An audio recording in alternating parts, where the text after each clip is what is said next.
Welcome guys, welcome back to our YouTube platform. So today's topic అని చెప్పడం కంటే ఒక సబ్జెక్ట్ రిలేటెడ్ అని చెప్తే బాగుంటుందేమో. థింగ్ ఏంటంటే ఆల్మోస్ట్ మీ అందరికీ తెలిసింది అనుకుంటా, యూపీఎస్సి సో ఏర్పడి 100 ఇయర్స్గా వస్తుంది. ఈ కాంటెక్స్ట్లో ఇటు కరెంట్ అఫైర్ ఓరియంటెడ్లో మరి యూపీఎస్సి టాపిక్ మనకి ఇక్కడ కనబడుతుంది యాజ్ ఎ కాన్స్టిట్యూషనల్ బాడీగా, లైక్ మనకి పాలిటీ సబ్జెక్ట్లో కనబడుతుంది. అంటే ఒక కరెంట్ అఫైర్ని ఒక పాలిటీ సబ్జెక్ట్కి మనం ఇంటర్లింక్ చేసి ఇప్పుడు మాట్లాడుతున్నాం. సో గైస్, వీడియో చాలా క్రిస్పీగా ఉంటుంది అండ్ మీకు ఎక్కువ ఇరిటేషన్ లేకుండా డైరెక్ట్ బ్లూ ప్రింట్స్ లేదంటే చిన్న చిన్న మ్యాప్స్ అలా టీచ్ చేయడానికి నేను కోఆపరేట్ చేస్తాను మీతో. సో ఇక్కడ థింగ్ ఏంటి అంటే, నేను ఎప్పుడు మీతో చెప్తూనే ఉంటా ఏమని, సో కరెంట్ అఫైర్స్ ఒక సింగిల్ సబ్జెక్టు కాదు కాదు కాదు కాదు కాదు అని. మరి ఈరోజు చూడండి, యూపీఎస్సీ 100 ఇయర్స్ అనే టాపిక్ మనకు వచ్చింది. మరి రేపు పొద్దున్న క్వశ్చన్స్ మనకి ఎలా పడతాయి? సో యూపీఎస్సీ అంటే దాని పార్ట్ ఏంటి, లేదా కాన్స్టిట్యూషన్లో దాని రోల్ ఏంటి, లేదా అది కాన్స్టిట్యూషన్ బాడీయా, స్టాచ్యుటరీ బాడీనా, మరి దానికి సంబంధించిన అమెండ్మెంట్స్ యాక్ట్స్ ఏంటి, మరి ఆర్టికల్ 308 నుంచి 323 వరకు ఏం చెప్తున్నాయి, ఇలా ర్యాండమ్గా రేపు పొద్దున మనం క్వశ్చన్స్ని ఎక్స్పెక్ట్ చేస్తాం. అంటే ఒక కరెంట్ అఫేర్లో ఈ టాపిక్ రావడం వల్ల ఇప్పుడు మనం థరోలీగా ఈ సబ్జెక్టు మొత్తాన్ని డిస్కస్ చేయాల్సిన అవసరం వచ్చింది. వీడియో కాస్త లెంతీగా ఉంటుంది. సో ఎలాంటి కేవోస్కి వెళ్ళకుండా సో వీడియోని యాజ్ అ పార్ట్స్గా చూడండి. I know issue. Okay, so guys, ఇప్పుడు చెప్పదలుచుకున్న విషయం ఏంటంటే యూపీఎస్సీ. సో మీ అందరికీ తెలుసు union public service commission. So చిన్నప్పుడు పెద్దగా ఏమవుతారు అంటే ఐఏఎస్, ఐపీఎస్ పెద్ద పెద్ద మాటలు చెప్పి మళ్ళీ ఇప్పుడు అందరూ ఏం చేస్తారో నాకు తెలియదు. బట్ మనందరికీ యూపీఎస్సీ అయితే తెలుసు. సో ఏంటి యూనియన్ పబ్లిక్ సర్వీస్ కమిషన్, వీళ్ళ రోల్ ఏంటంటే జస్ట్ డైరెక్ట్ రిక్రూట్మెంట్. అంటే ఎగ్జామ్స్ కండక్ట్ చేసి, అది ప్రిలిమినరీ కానీ లేదంటే మెయిన్స్ కానీ లేదంటే ఇంటర్వ్యూ కానీ అలా కండక్ట్ చేసి ఆల్ ఇండియన్ సర్వీసెస్ లేదా సెంట్రల్ స్టేట్ సర్వీసెస్ని కండక్ట్ చేస్తుంది. ఇది ఇష్యూ. అయితే ఫస్ట్ ఆఫ్ ఆల్ మనం civil servants, what is the meaning of civil servant, అసలు సివిల్ సర్వెంట్ అంటే ఏంటి, ఇది ఫస్ట్ తెలుసుకుందాం మనం. సో సివిల్ సర్వెంట్ అంటే ఒకప్పుడు ఈ బ్రిటిష్ టైంలో ఎప్పుడైతే మన దేశానికి కంపెనీ ఈస్ట్ ఇండియా కంపెనీ వచ్చిందో ఆ టైంలో ఈ రెవెన్యూ కలెక్ట్ చేసే వాళ్ళని, సో మిగతా వాళ్ళనప్పుడు సివిల్ సర్వెంట్ అని పిలిచేవాళ్ళు. అయితే థింగ్ ఏంటి అంటే, ఇక్కడ చూడండి మీరు 1772లో మనకి ఆ టైంలో గవర్నర్ జనరల్గా ఎవరు కనబడతారంటే వారన్ హేస్టింగ్. సో తన పేరేంటి, వారన్ హేస్టింగ్. ఈయన మన దేశంలో ఫస్ట్ టైము కలెక్టర్ సిస్టాన్ని ప్రవేశపెట్టిండు. ఏ సిస్టాన్ని? కలెక్టర్ సిస్టాన్ని. మరి తర్వాత వెంటనే మనం చూసుకుంటే మనకు వచ్చిన యాక్ట్ ఏంటి, 1773లో ఒక రెగ్యులేటింగ్ యాక్ట్ వచ్చింది. తర్వాత 1774లో మన దేశంలో సుప్రీంకోర్టు వచ్చింది. ఇక్కడ కలకత్తాలో. ఓకే, ఇక్కడ రాక బాగుంది.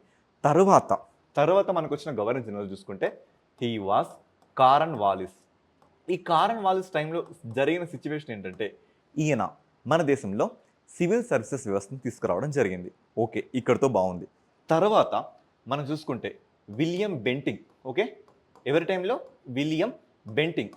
ఓకే, ఈయన టైంలో జరిగిన సిచ్యువేషన్ ఏంటంటే, ఈ సివిల్ సర్వీసెస్కి ఒక రూపం, ఒక సిస్టమేటిక్గా కండక్ట్ అవ్వడం స్టార్ట్ అయింది. సో ఇదే డ్యూరేషన్లో మనం చూసుకుంటే మనకి ఇంకేమేమి కనబడుతున్నాయి. ఇదే విధంగా 1793లో చూసుకుంటే ఒక చార్టర్, 1830లో చూసుకుంటే సెకండ్ చార్టర్, 1833లో చూసుకుంటే థర్డ్ చార్టర్, 1853లో చూసుకుంటే ఫోర్త్ చార్టర్. సరే ఇవి ఏమీ మాకు తెలీదు, మాకు ఏం అర్థం అవ్వట్లేదు, అయినా కూడా ఏం కాదు. సో ఇలా మనకి కొన్ని చార్టర్ చట్టాలు వచ్చినాయి. ఈ చార్టర్ చట్టాల్లో సివిల్ సర్వీసెస్ సంబంధించిన చాలా విషయాలు, ఈరోజు మనం చూస్తున్న నీళ్లు, నిధులు, నిరుద్యోగం, ఇలాంటి విషయాలన్నీ కూడా అప్పట్లోనే మనకు కనబడ్డాయి. ఓకేనా? థింగ్ ఏంటంటే సివిల్ సర్వీసెస్ని ఇక్కడ అక్కడ సేమ్ కండక్ట్ చేయాలి, ఇండియన్స్ కూడా ఎంట్రీ ఇవ్వాలి, ఇలాంటి ఇష్యూస్ మనకు అప్పుడు కనబడేటివి. సో ఇక్కడ రక బాగుంది. అయితే తర్వాత ఎప్పుడైతే మన దేశానికి స్వాతంత్రం వచ్చిందో అప్పుడు మన దేశంలో ఫస్ట్ హోమ్ మినిస్టర్ ఎవరు? మనం చూసుకుంటే పటేల్ సార్, అంటే సర్దార్ వల్లభాయ్ పటేల్. ఈయన వీటికంటూ ఒక సిస్టమాటిక్గా ఒక వే ఆఫ్ అప్రోచ్ని తీసుకురావడంలో ఎంతగానో కృషి చేశాడు. అయితే చూసుకుంటే father of the civil services in ఇండియాగా మనం ఎవరిని పిలుస్తామంటే కారన్ వాలిస్ని పిలవడం జరుగుతుంది. Modern father of civil services in ఇండియాగా మనం ఎవరిని పిలుస్తామంటే పటేల్ జీని మనం పిలవడం జరుగుతుంది. ఓకే, సో ఇదే కాంటెక్స్ట్లో మనం సివిల్ సర్వీసెస్ డే, యూపీఎస్సీ డేని కూడా మనం సెలబ్రేట్ చేసుకుంటాం. ఎప్పుడు? April 21st సెలబ్రేట్ చేసుకుంటాం. మన స్వాతంత్రం వచ్చిన తర్వాత పటేల్ సార్ మనం చూసుకుంటే ఢిల్లీలో మెట్కాఫ్ హౌస్లో ఒక సెమినార్ ఇవ్వడం జరిగింది. ఎవరిని? సివిల్ సర్వీసెస్ని ఉద్దేశిస్తూ ఒక సెమినార్ ఇవ్వడం జరిగింది. ఆ సెమినార్ను ఆయన వాడిన పదజాలం, ఆయన వాడిన వొకాబులరీ ఏంటంటే, these are steel frames of India అని పిలవడం జరిగింది. అలా మన దేశంలో ఆయన ఇచ్చిన ఆ సెమినార్ ఏప్రిల్ 1న ఇవ్వడం జరిగింది. సో ఆ సెమినార్ ప్రకారంగా దాన్ని మనం కమ్మెమరేట్ చేసుకుంటూ దాన్ని మనం యూపీఎస్సీ లేదా సివిల్ సర్వీసెస్ డేగా ఎవ్రీ ఇయర్ ఏప్రిల్ 21న మనం ఎప్పటి నుంచి 2006 నుంచి జరుపుకోవడం మనం చూస్తున్నాం. సో ఇదంతా సివిల్ సర్వీసెస్ సంబంధించిన థీమ్. అయితే ఈ సివిల్ సర్వీసెస్ ఈ ఉద్యోగస్తులు బలంగా ఉంటేనే ఒక దేశం అడ్మినిస్ట్రేషన్ కూడా చాలా బలంగా ఉంటుంది, ఫౌండేషన్ కూడా చాలా బలంగా ఉంటుంది. సో వీళ్ళు శరీరంలో మన బాడీలో నర్వస్ సిస్టమ్ ఎలా పనిచేస్తుందో అలా శరీరంలో నరాల వలె వీళ్ళు మన దేశంలో ఉంటారు అని ఒక రకమైన వ్యాఖ్య, ఒక రకమైన స్టేట్మెంట్ ఇచ్చిన ఒక రాజకీయవేత్త ఎవరంటే that was max weber. Max weber గారు వీళ్ళని ఏమని పోల్చారంటే శరీరంలో ఉన్న నరాల వ్యవస్థ వలె పోల్చడం జరిగింది. సో ఇదంతా దీని బ్యాక్గ్రౌండ్. యాక్చువల్ స్టోరీ మనకి ఇప్పటి నుంచి స్టార్ట్ అవుతుంది. థింగ్ ఏంటి, ఫస్ట్ ఆఫ్ ఆల్ 100 yearsగా వస్తుంది. సో ఎప్పటి నుంచి అక్టోబర్ ఫస్ట్ 2 days కింద. సో ఇలా చూసుకుంటే మన దేశంలో యూపీఎస్సీ స్థాపించబడింది ఎప్పుడు 1926లో. ఎప్పుడు అక్టోబర్ 1న స్థాపించబడి నేటికి 100 సంవత్సరాలు వస్తుంది. సార్ మరి అప్పుడు దాన్ని యూపీఎస్సీ అనలేదు కదా. ఎస్, దాని గురించి మాట్లాడుకుందాం. ఇక్కడ నాకు దొరికిన, నేను సెర్చ్ చేసిన చాలా థింగ్స్ని ఇక్కడ మీ ముందుకు, ఎందుకంటే మీకు ఈజీగా అర్థమైపోవాలి, చూడగానే అర్థమైపోవాలనే కాంటెక్స్తో తీసుకొచ్చా. ఇప్పుడు చూడండి మీరు. సో ఇది మనకి కాన్స్టిట్యూషనల్ బాడీస్లో మొత్తంగా మనకి ఎన్ని పార్ట్స్ ఉంటున్నవి? 22 పార్ట్స్ ఉంటున్నవి. ఆ 22 పార్ట్స్లో ఇది ఎన్నో పార్ట్లో ఉంది సార్ అంటే మనకి 14th పార్ట్లో ఉంది. ఎన్నో పార్ట్లో ఇది మనకు కనబడుతుంది? 14వ భాగంలో ఆర్టికల్స్ ఎక్కడి నుంచి ఎక్కడి వరకు కనబడుతున్నాయి? ఆర్టికల్స్ చూసుకుంటే మేజర్గా ఆర్టికల్స్ మనం చూసుకుంటే ఆర్టికల్ 308 నుంచి 323 ఆర్టికల్స్ వరకు మనం దీన్ని చూడొచ్చు. ఓకేనా? సో మేజర్గా 14వ భాగం 14వ పార్ట్లో ఆర్టికల్ 308 నుంచి 323 వరకు మనం చూసుకోవచ్చు. అయితే ఫస్ట్ ఆఫ్ ఆల్ 1924లో, సో ఇక్కడ 1924 అనడం కంటే ముందు నేను మీ అందరికీ ఒక గవర్నమెంట్ యాక్ట్ గురించి చెప్పాలి. ఏమీ తెలియకపోయినా ప్రాబ్లం లేదు. సో మన దేశంలో 1919లో ఒక గవర్నమెంట్ ఆఫ్ ఇండియా యాక్ట్ వచ్చిందండి. ఓకే, ఇంకా చెప్పాలంటే దీన్ని మనం రౌలత్ యాక్ట్ అంటాం, సెడిషన్ యాక్ట్ అంటాం, బ్లాక్ యాక్ట్ అంటాం. ఇంకా చెప్పాలంటే రెస్పాన్సిబుల్ గవర్నమెంట్ అనే పేరుతో కూడా మనం దీన్ని సంబోధిస్తాం. ఏంటి? Responsible government. మరి తెలుగులో ఏంటి అర్థం? బాధ్యతాయుత ప్రభుత్వం. ఓకేనా? ఎస్. మరి బాధ్యతాయుత ప్రభుత్వం ఏంటంటే అది మనకి రెస్పాన్సిబుల్గా ఉండాలి. ఓకే, సో ఇక్కడ నుంచి అంటే ఈ గవర్నమెంట్ ఆఫ్ ఇండియా ఒక సజెషన్ చేసింది. ఓకేనా? అదేంటి అంటే దట్ ఈస్ మనం చూసుకుంటే 1924లో ఒక కమిషన్ వేసింది, లీ కమిషన్ని. ఎందుకు? మన దేశంలో ఈ సివిల్ సర్వీసెస్కి సంబంధించిన ఒక బాడీని ఎస్టాబ్లిష్ చేయడానికి. అంటే 1924లో మనకు కనబడుతుంది ఏంటి? లీ కమిషన్ కనబడుతుంది. ఓకే, మరి 1926లో ఇది ఎస్టాబ్లిష్ అయింది. ఏ పేరుతో? పబ్లిక్ సర్వీస్ కమిషన్ అనే పేరుతో ఇది మనకి ఎస్టాబ్లిష్ అయింది. మరి అలా పబ్లిక్ సర్వీస్ కమిషన్కి ఫస్ట్ చైర్మన్గా మనకి ఎవరు కనబడుతున్నారంటే సర్ రాస్ బార్కర్. ఓకేనా? సర్ రాస్ బార్కర్ గారు కనబడడం జరుగుతుంది. ఓకే, ఇక్కడితో బాగుంది. మరి నెక్స్ట్ మన దేశంలో 1935లో ఇంకో గవర్నమెంట్ ఆఫ్ ఇండియా యాక్ట్ వచ్చింది కదా.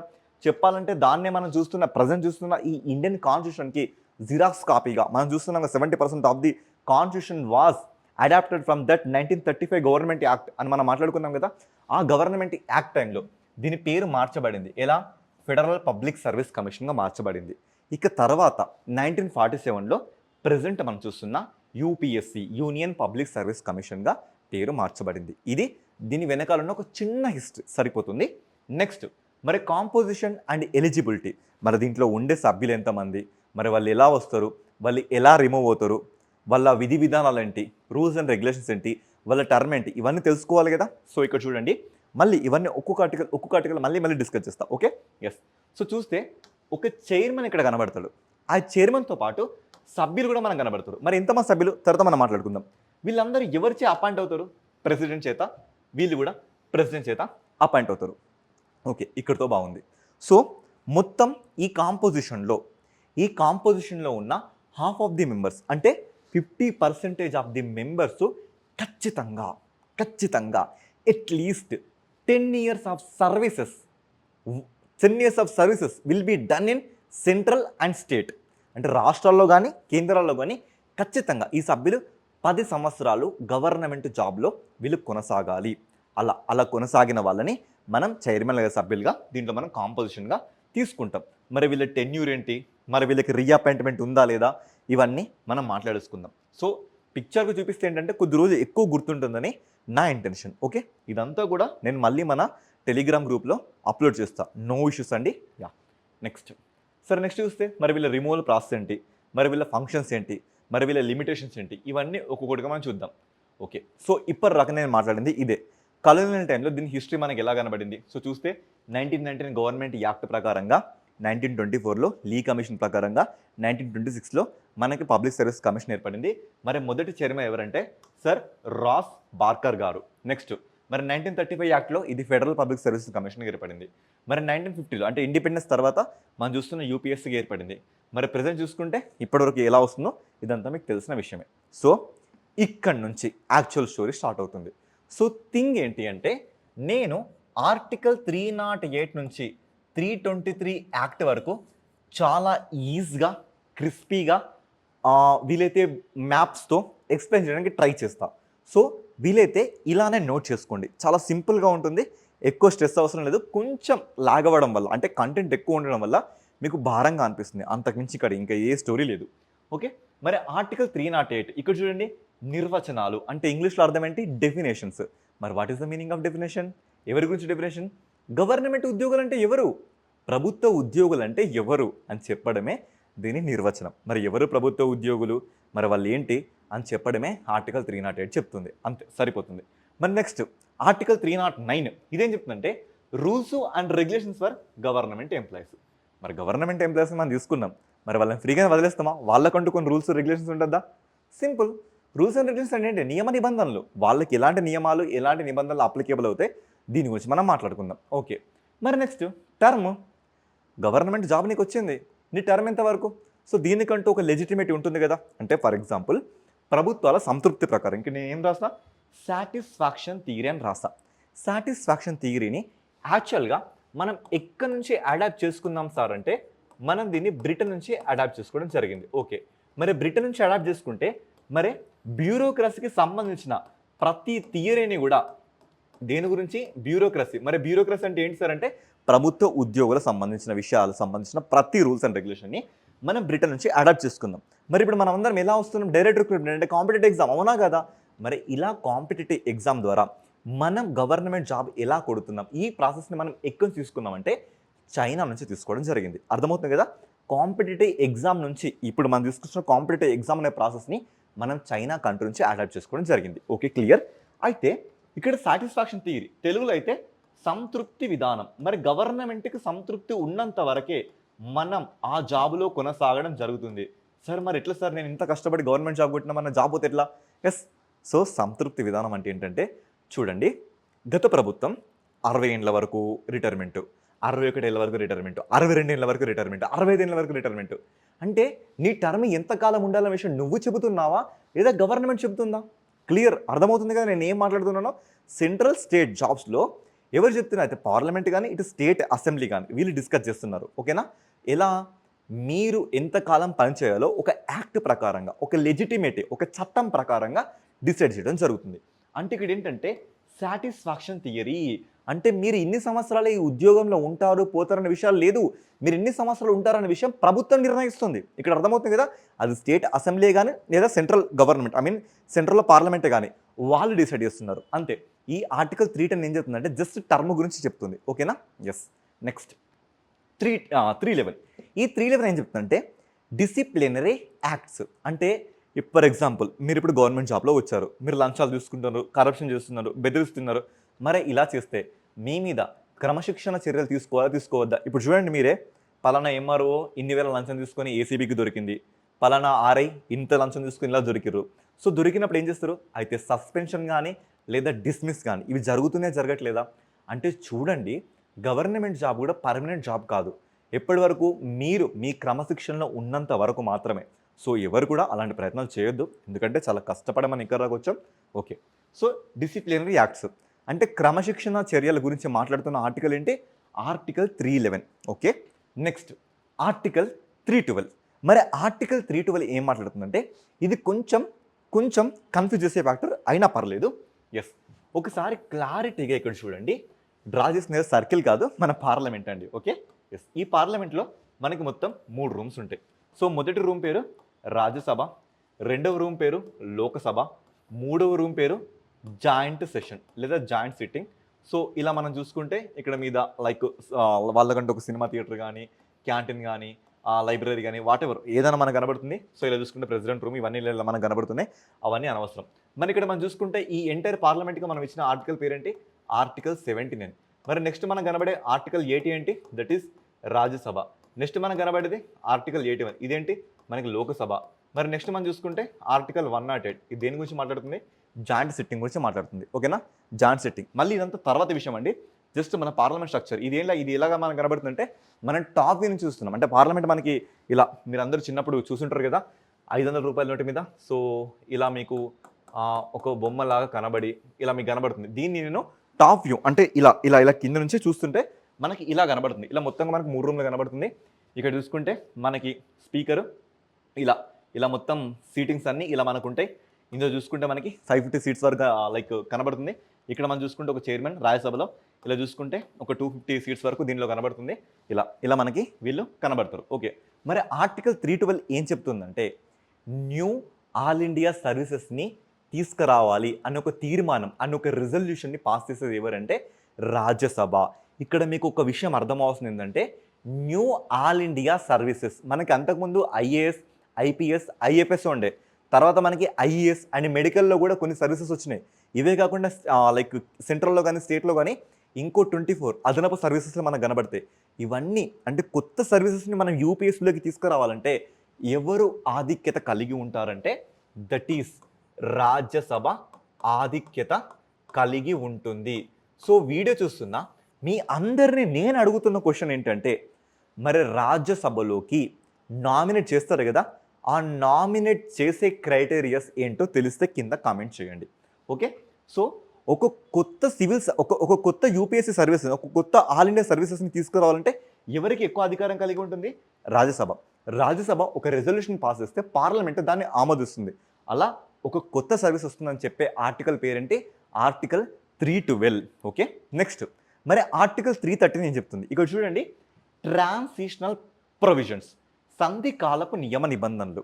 మరి ట్రాన్సిషనల్ ప్రొవిజన్స్ అంటే ఏంటంటే ఇప్పుడు ఫర్ ఎగ్జాంపుల్ మనం యూపీఎస్సీలో వర్క్ చేస్తున్నాం లేదా ఏదో ఒక జాబ్లో సెంట్రల్ కానీ స్టేట్లో కానీ that is conducted by UPSC, అందులో మనం వర్క్ చేస్తుంటే అందులో rules and regulations parliament change చేయాలనుకుంటుంది.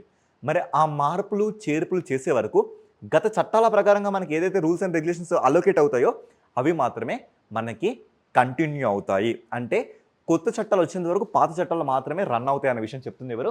Article 313 చెబుతున్నది. ఓకే, మరి నెక్స్ట్ ఆర్టికల్ 315. మరి ఇక్కడ ఆర్టికల్ 315 ఏం మాట్లాడుతుంది అంటే యూపీఎస్సీ, జేపీఎస్సీ, ఎస్పీఎస్ల గురించి మాట్లాడుతుంది.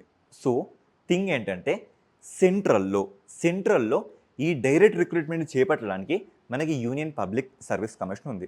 మరి స్టేట్లో దీన్ని డైరెక్ట్ రిక్రూట్మెంట్ చేపట్టడానికి స్టేట్ పబ్లిక్ సర్వీస్ కమిషన్ ఉంది. మరి అదేవిధంగా 2 రాష్ట్రాలకి లేదా అంతకంటే ఎక్కువ రాష్ట్రాలకి అంటే ఆ రాష్ట్రాల అసెంబ్లీలు వెళ్ళి పార్లమెంట్కి నివేదించుకోవాలి. ఏంటంటే అయ్యా మా రాష్ట్రాలకి 2 రాష్ట్రాలు కలిపి కామన్గా ఒకే జాయింట్ పబ్లిక్ సర్వీస్ కమిషన్ నియమించండి అని చెబితే అలా మనకి ఈ 3 కనబడతాయి. సో ఇక్కడ చూడండి, ఇక్కడ యూపీఎస్సీ దేనికోసం? సెంట్రల్లో. ఓకేనా, సెంట్రల్లో. మరి స్టేట్ పిఎస్సీ దేనికోసం? స్టేట్లో. ఇలా మనం తెలంగాణ చూస్తుంటే టీజీపీఎస్సీ, ఏపీలో చూస్తుంటే ఏపీపీఎస్సీ, ఇలా కదా.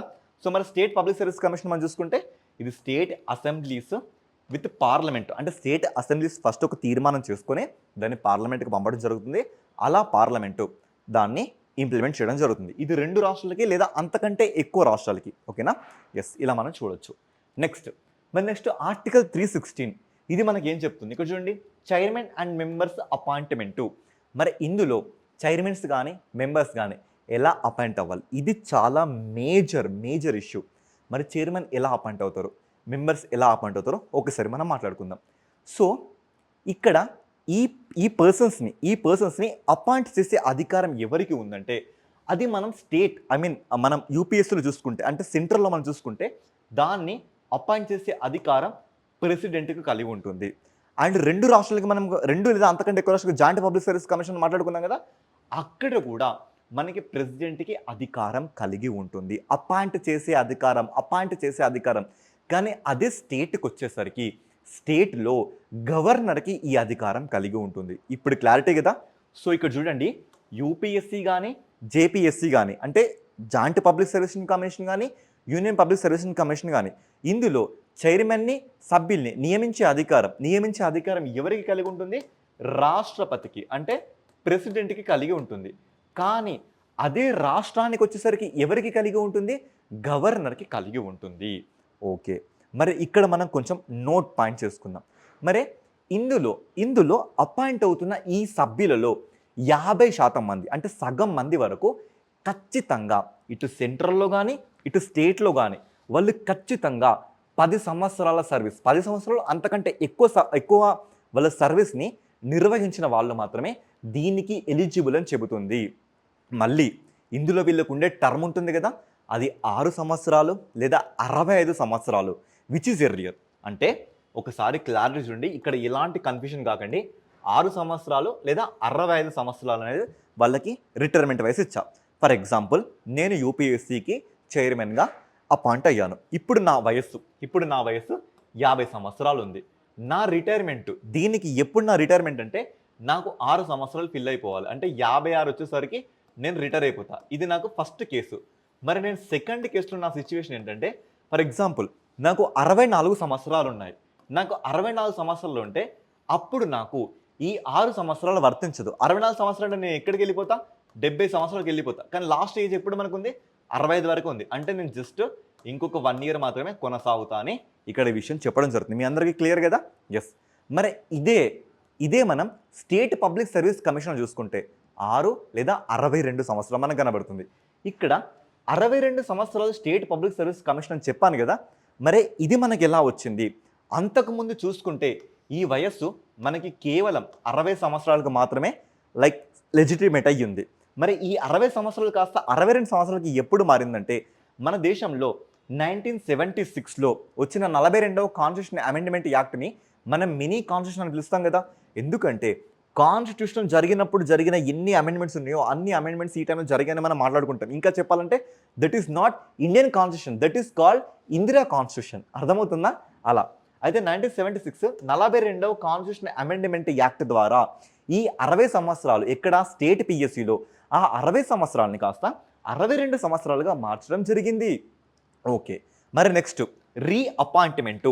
అదే మనం తెలుగులో చూస్తే పునర్నియామకం. ఏంటి? పునర్నియామకం అంటే మనల్ని నియమిస్తారా? దీని గురించి ఒక చిన్న విషయం మనం తెలుసుకుందాం. ఎవరిని నియమిస్తారు, ఎవరిని నియమించారో తెలుసుకుంటే మనకి మొత్తం స్టోరీ కలాస్ అయిపోతుంది. ఎస్, ఇప్పుడు చూడండి, ఫర్ ఎగ్జాంపుల్ యూపీఎస్సీలో ఎవరైతే పర్సన్ చైర్మన్గా పనిచేస్తాడో ఒక్కసారి ఇతని టర్మ్ మనకి ఫినిష్ అయిపోయిందంటే అతను మళ్ళీ ఇంకా ఏ ఉద్యోగానికి అర్హత ఉండదు. జస్ట్ పెన్షన్ తీసుకొని ఇంట్లో మాత్రమే ఉండాలి. మరి యూపీఎస్సీలో మెంబర్స్ ఉన్నారా? ఎస్, యూపీఎస్సీలో మెంబర్స్ ఉన్నారా? ఈ మెంబర్స్లో ఎవరో ఒకరు ఈ చైర్మన్ వరకు వెళ్ళడానికి ఛాన్స్ ఉంటుంది. లేదు, మరి స్టేట్ పబ్లిక్ సర్వీస్ కమిషన్లో కూడా మనకి చైర్మన్ కానీ మెంబర్స్ కానీ ఉంటారా ఉండరా? ఈ చైర్మన్స్ కానీ మెంబర్స్ కానీ ఉంటారా ఉండరా? మరి ఈ చైర్మన్స్ కానీ మెంబర్స్ కానీ వీళ్ళు అయితే యూపీఎస్సీకి చైర్మన్గా ఉండొచ్చు, లేదా యూపీఎస్సీలో మెంబర్స్గా కూడా ఉండొచ్చు. కానీ ఇక్కడ మీకు ఒక విషయం అర్థం కావాలి. చైర్మన్గా పనిచేసిన వ్యక్తి చైర్మన్గా పనిచేయకూడదు, మెంబర్స్గా పనిచేసిన వ్యక్తి మెంబర్స్గా పనిచేయదు. ఏది అదే ప్లేస్లో మాత్రమే. ఫర్ ఎగ్జాంపుల్ స్టేట్ పిఎస్లో నేను మెంబర్గా పనిచేస్తున్నా, దానిలో నేను మళ్ళీ మెంబర్గా పనిచేయకూడదు. అయితే చైర్మన్గా పనిచేయచ్చు, లేదా యూపీఎస్సీలో మెంబర్గా పనిచేయచ్చు, లేదా యూపీఎస్సీలో చైర్మన్గా పనిచేయచ్చు. నేను ఇప్పుడు యూపీఎస్సీలో మెంబర్గా పనిచేస్తున్నా, మళ్ళీ అది యూపీఎస్సీలో నేను మెంబర్గా పనిచేయకూడదు, మళ్ళీ అంతకంటే తక్కువ స్థానంలోకి నేను వెళ్ళకూడదు. అదే యూపీఎస్సీలో నేను చైర్మన్గా పనిచేయచ్చు. ఒకసారి నేను చైర్మన్గా పనిచేస్తాను యూపీఎస్సీలో, ఇక అంతే, అక్కడితో నా పొజిషన్ ఎండ్ అయిపోయింది. నేను బయటకు వచ్చేసేయాలి. నాకు ఎలాంటి పునర్నియామకం లేదు. ఎలా మనం చూస్తే కంట్రోలర్ ఆడిటర్ జనరల్కి ఎలాగైతే పునర్నియామకం లేదో వీళ్ళకి కూడా అలాగే పునర్నియామకం లేదు లేదు లేదు లేదు. గుర్తుపెట్టుకోండి. ఓకే, నెక్స్ట్ చూస్తే ఆర్టికల్ 317. ఇది చాలా చాలా ఇంపార్టెంట్. ఎలా అంటే ఒకసారి తెలంగాణలో చూసుకుంటే అంతకుముందు నేను నేమ్ మెన్షన్ చేయను, అంతకుముందు టీజీపీఎస్సీ చైర్మన్ని తీసేయండి బీఆర్ఎస్ గవర్నమెంట్ మనం చాలా మాట్లాడితే కాంగ్రెస్ వచ్చాక టీజీపీఎస్ని ప్రక్షాళన చేయడం జరిగింది. అండ్ కొత్తగా మనకి ఇంకో చైర్మన్ బుర్రా వెంకటేశ్వర గౌడ్ గారు రావడం జరిగింది. ఇలా మనం చూస్తాం కదా. ఎస్, ఇక్కడ చూస్తే ఈ రిమూవల్ ప్రాసెస్ మనకి ఎలా కనబడుతుంది. ఒక్కసారి తప్పు జరిగింది లేదా అసమర్థత కనబడుతుంది, ఇలాంటివి వ్యక్తమైనప్పుడు అప్పుడు సుప్రీంకోర్టు ఒక త్రిసభ్య కమిటీ అంటే ముగ్గురు వ్యక్తులున్న ఒక కమిటీని నిర్ణయిస్తుంది. ఆ కమిటీ తీసుకున్న నిర్ణయాలను రాష్ట్రపతికి పంపిస్తుంది. అప్పుడు రాష్ట్రపతి ఖచ్చితంగా దాన్ని ఆమోదించాలి. అర్థమవుతుందా?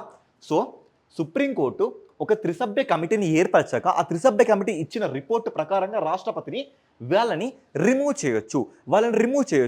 ఈ రిమూవ్ చేయాలంటే ఈ త్రిసభ్య కమిటీ ఇచ్చిన రిపోర్ట్ ఉంది కదా, దీన్ని రాష్ట్రపతి మ్యాండేటరీ ఖచ్చితంగా యాక్సెప్ట్ చేసి తీరాల్సిందే. అర్థమవుతుంది కదా? ఇదే మనకు మార్క్ లూజింగ్ ఏరియా. దీన్ని కాస్త స్ట్రెస్ చేసి మీరు నేర్చుకుంటే మ్యాటర్ సార్ట్అవుట్ అయిపోతుంది. ఓకేనా? రాష్ట్రపతి ఈ తీర్మానాన్ని వీళ్ళు ఇచ్చిన రిపోర్ట్ని ఖచ్చితంగా ఆమోదించాలంటే డెఫినెట్లీగా మనం ఆమోదించాలి. ఇక్కడితో చూసుకోండి. మరే అదే మనం యూపీఎస్సీలో అండ్ లైక్ మనం చూసుకుంటే జాయింట్ పబ్లిక్ సర్వీస్ కమిషన్లో ఇక్కడ చూసుకుంటే ఫర్ ఎగ్జాంపుల్ మనం యూపీఎస్సీని చూస్తున్నాం, తర్వాత జాయింట్ పబ్లిక్ సర్వీస్ కమిషన్ చూస్తున్నాం. మరి వీళ్ళని అపాయింట్ చేసే పర్సన్ ఎవరు? మనకి ప్రెసిడెంట్ అంటే రాష్ట్రపతి. ఓకేనా? మరి ఇప్పుడు వీళ్ళని తొలగిస్తున్న పర్సన్ ఎవరు? ఈ తొలగిస్తున్న పర్సన్ కూడా మనకి ప్రెసిడెంటే అంటే రాష్ట్రపతి. ఇప్పుడు చూడండి, స్టేట్ పబ్లిక్ సర్వీస్ కమిషన్. మరి వీళ్ళని నియమిస్తున్న పర్సన్ ఎవరు?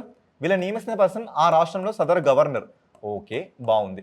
మరి ఇప్పుడు ఇది తేలినాక లైక్ వీళ్ళ అసమర్థత ప్రకారంగా సుప్రీంకోర్టు ఇచ్చిన రిపోర్టు రాష్ట్రపతి దగ్గరికి వెళ్ళాక వీళ్ళని తొలగించే అధికారం ఎవరికి ఉంది సార్ అంటే దట్ ఈస్ ప్రెసిడెంట్. ఈ ఒక్క పాయింట్ని మీరు పిన్ చేసుకోండి. ఓకేనా? ఇది మార్క్ లూజింగ్ ఏరియా. అర్థమవుతుంది కదా? ఇక్కడ చూడండి, యూపీఎస్సీ జేపీసీ సభ్యుల్ని నియమించే అధికారం ప్రెసిడెంట్కి ఉంది, వాళ్ళని తొలగించే అధికారం కూడా ప్రెసిడెంట్కి ఉంది. అదే మన స్టేట్ పబ్లిక్ సర్వీస్ కమిషన్ చూస్తే వాళ్ళని నియమించే అధికారం సదరు గవర్నర్కి ఉంది, కానీ తొలగించే అధికారం ఎవరికి ఉంది? గవర్నర్కి లేదు. ఎవరికి ఉంది? ప్రెసిడెంట్కి ఉన్నది. ఇది పాయింట్. ఓకే, మరి ఇప్పుడు సదరు అభ్యర్థిని మనం ఎప్పుడు తిరస్కరిస్తాం అంటే ఎప్పుడు తనని ఆ పదవిని తీసేస్తామంటే అతను దివాలా తీసినప్పుడు కానీ, లేదా తన చేత తప్పు జరగబడిందని కోర్టులో తన దోషాన్ని తేలినప్పుడు కానీ, లేదా తన మతిస్థిమితం కోల్పోయినప్పుడు కానీ, ఇలాంటి సందర్భాల్లో అతన్ని తీసివేయడం జరుగుతుంది. మేజర్గా అయితే తను చేసిన అక్రమాలు ఈ త్రిసభ్య కమిటీ ఇచ్చిన రిపోర్టు ప్రకారంగా రాష్ట్రపతి దాని మీద తప్పనిసరిగా మ్యాండేటరీగా చర్యలు తీసుకోవాలను. ఓకేనా? నెక్స్ట్ మరి ఆర్టికల్ 318 ఇదేం చెప్తుంది? President governor makes rules and regulations. మరి ఎలాంటి రూల్స్ అండ్ రెగ్యులేషన్స్ వీళ్ళ మీద చేయొచ్చు అంటే ఇక్కడ చూడండి, మరి ఇప్పటివరకు మనం చైర్మన్ అండ్ మెంబర్స్ అని మనం మాట్లాడుకున్నాం కదా, చైర్మన్ అండ్ మెంబర్స్. మరి వీళ్ళు మనకి ఎంతవరకు కనబడాలి సార్? ఎంతవరకు మనం కనబడాలంటే వీళ్ళు మనం చూసుకుంటే 1+10 మెంబర్స్కి అస్సలకే మించరాదు. సో 1+10 అంటే ఒక చైర్మన్ అండ్ సభ్యులు, ఈ సభ్యులు అంట 1+10కి అస్సలే మించరాదు అనే విషయాన్ని ఇక్కడ చెబుతున్నారు. అండ్ వీళ్ళకి సంబంధించిన ఇంకొన్ని రూల్స్ అండ్ రెగ్యులేషన్స్ కూడా ఇక్కడ గవర్నర్, రాష్ట్రపతి వీళ్ళకి నియమించవచ్చు. ఓకే, మరి నెక్స్ట్ 319 ఆర్టికల్ 319 మనకి ఏం చెప్తుంది? ఇది కొంచెం ఇంపార్టెంట్, స్ట్రెస్ చేయాల్సిన విషయం. పదవి విరమణ అంటే ఆఫ్టర్ రిటైర్మెంట్ ఇతర ఉద్యోగాలకి వారు అనర్హులు. ఒక్కసారి ఇక్కడ క్లారిటీగా చూడండి, యూపీఎస్సీలో మీరు చైర్మన్గా వర్క్ చేశారు, నెక్స్ట్ మీకు ఎలాంటి పొజిషన్ ఉండదండి, మీరు ఇంటికి వెళ్ళి పెన్షన్ తీసుకోవాలి. మరి యూపీఎస్సీలో మీరు మెంబర్స్గా పనిచేశారు, నెక్స్ట్ మీకు వచ్చే పొజిషన్ ఏంటంటే ఇలా చైర్మన్ పొజిషన్ వస్తుంది. ఓకే, క్లియర్ కదా?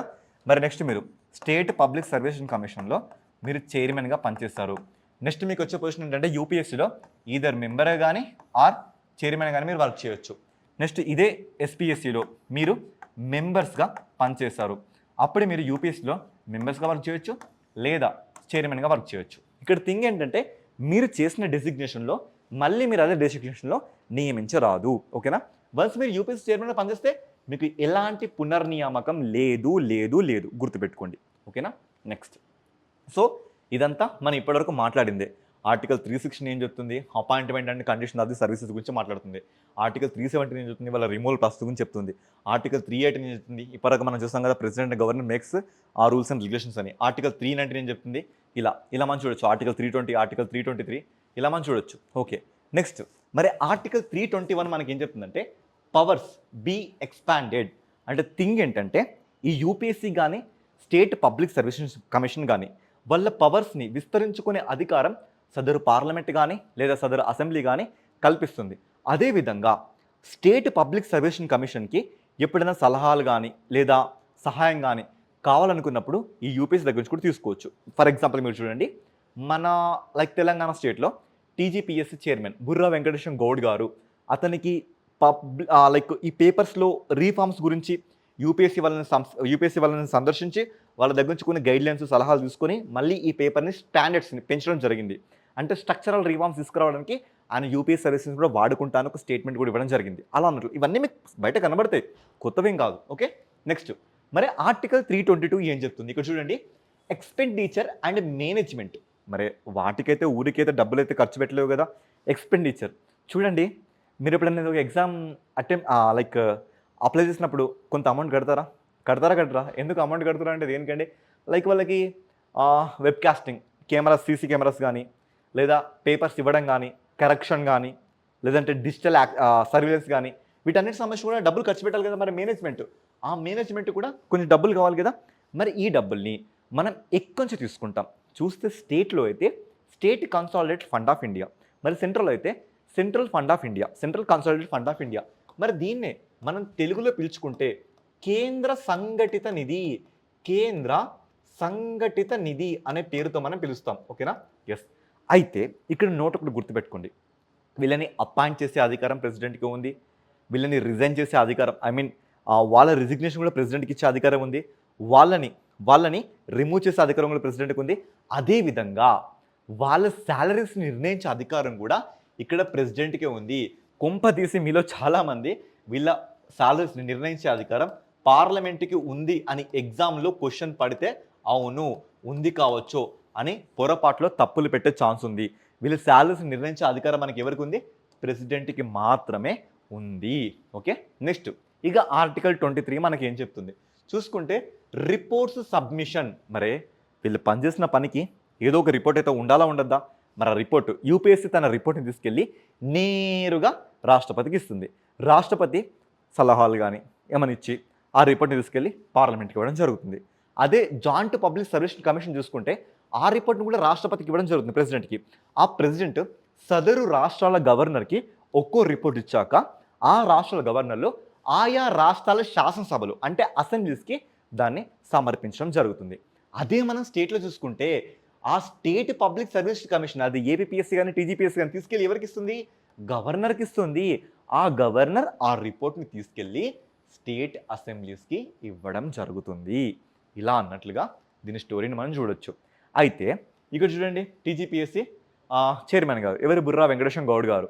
ఇక్కడ ఏంటి? తన ఓతు అంటే ప్రమాణ స్వీకారం, అర్థమవుతున్న ప్రమాణ స్వీకారాన్ని ఇక్కడ నిర్ణయించడం జరుగుతుంది. ఓకే, మరి ప్రమాణ స్వీకారం అపాయింట్ చేసే అధికారం మాత్రమే గవర్నర్కు ఉంది.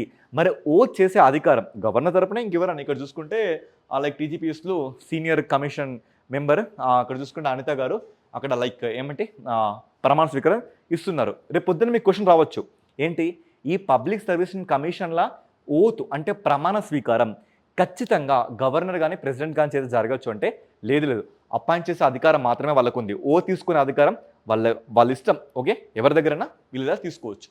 అయితే ఇక్కడ థింగ్ ఏంటంటే, మరి ప్రజెంట్ యూపీఎస్సీ చైర్మన్ ఎవరు, మొట్టమొదటి యూపీఎస్సీ చైర్మన్ ఎవరు, వీళ్ళ లిస్ట్ కూడా ఒకసారి చూసుకుంటే మనకి సరిపోతుంది.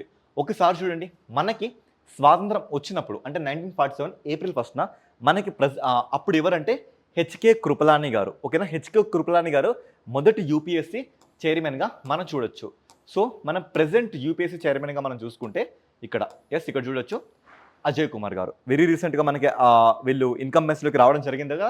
వీళ్ళకి ముందు చూసుకుంటే ప్రీతి సుదన్ గారు, వాళ్ళకి ముందు చూసుకుంటే మనోజ్ సోని గారు, అంతకుముందు పీకే జోషి గారు, అంతకుముందు అరవింద్ సక్సేనా గారు. ఇలా మనం ఒక 3 years ముందు చూసుకుంటే సరిపోతుంది. అండ్ ఇక్కడ మనం చూసుకుంటున్న అజయ్ కుమార్ గారు మనకి 13th అంటే 30వ యూపీఎస్సీ చైర్మన్గా మనం ఇక్కడ చూడొచ్చు. ఓకే, అయితే ఇంకా దీంట్లో ఏమన్నా చేంజెస్ ఏమైనా రీఫార్మ్స్ వచ్చాయంటే వచ్చాయండి. కొన్ని రీఫార్మ్స్ మనకు కనబడుతుంది. వెరీ రీసెంట్గా మనం కరెంట్ అఫైర్స్లో ఒకటి మాట్లాడాం, ప్రతిభా సేతు. సో ఒకసారి చూడండి, ప్రతిభా సేతు. మరి ప్రతిభా సేతు అంటే అర్థం ఏంటి? ఇక్కడ సేతు అంటే మీనింగ్ ఏంటి? మనకు ఒక బ్రిడ్జ్ సేతు అంటే బ్రిడ్జ్ కదా. మరి ప్రతిభ ఉన్నవాళ్ళు అంటే థింగ్ ఏంటంటే యూపీఎస్సీకి ఇంటర్వ్యూ దాకొచ్చి జాబ్ మిస్ అయిన వాళ్ళు కొంతమంది ఉంటారు కదా, వాళ్ళ గురించి. మరి యూపీఎస్సీ ఇంటర్వ్యూ దాకొచ్చి జాబ్ మిస్ అయిందంటే వాళ్ళు ఈ దేశానికి పనికి రానట్లా, వాళ్ళ జ్ఞానం ఈ దేశానికి యూజ్ కానట్లా.